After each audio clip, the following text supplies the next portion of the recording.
morning students. Today we have discussed topic change in the quantity demand and change in demand curve.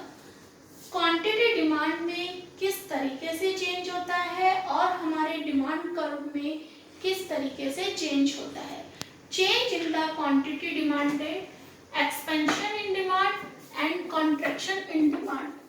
मांग का विस्तार एवं मांग का संकुचन. क्वांटिटी डिमांड में टू टाइप से चेंज होता है, expansion in demand and contraction in demand. First, expansion in demand. Other things remain constant if due to fall in price of quantity, demand increase, that is expansion is demand. अन्य बातों के स्थिर रहने पर यदि हमारी प्राइस डिक्रीज होती है तो डिमांड क्या हो जाएगी, इंक्रीज हो जाएगी. Price are decrease and demand increase. यहाँ हम एक एग्जाम्पल लेकर चल रहे हैं. पहले किसी भी गुड्स की जो प्राइस है वो 100 रुपीज थी.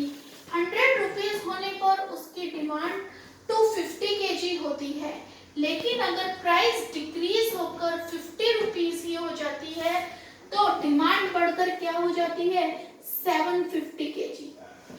तो इसका मतलब क्या है कि price decrease then demand increase, so that demand curve is expansion in demand. Next, contraction in demand. Other things remain constants if due to price increase then demand decrease, that is called contraction in demand.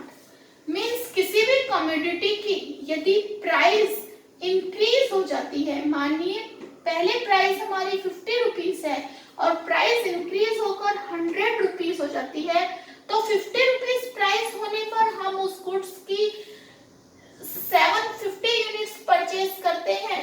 लेकिन अगर उसकी price increase हो जाती है तो हम उस goods की क्वांटिटी को क्या कर देंगे, डिक्रीज कर देंगे. उसकी क्वांटिटी को डिक्रीज करके 250 kg कर देते हैं.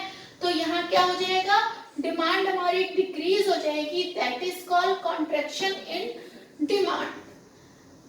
Expansion in demand, price decrease then demand increase. Contraction in demand, price increase then demand decrease. Next, change in demand curve. Demand curve में कैसे चेंजेस आते हैं, किस तरह से demand curve left to right या राइट टू लेफ्ट बनता है. Increase in demand. Other things remain constants. Consumers' income is increase. हमारी जो प्राइस है, किसी भी कमोडिटी की जो प्राइस है वो कांस्टेंट रहती है. प्राइस में कोई भी परिवर्तन नहीं होता है और हमारे कंज्यूमर्स की इनकम में चेंज होता है तो डिमांड हमारी क्या हो जाती है, इंक्रीज हो जाती है. डिमांड कर्व पहले हमारा बन रहा है ये, तो डिमांड कर्व आगे की तरफ शिफ्ट हो जाता है, लेफ्ट से राइट की ओर शिफ्ट हो जाता है. That is called increase in demand.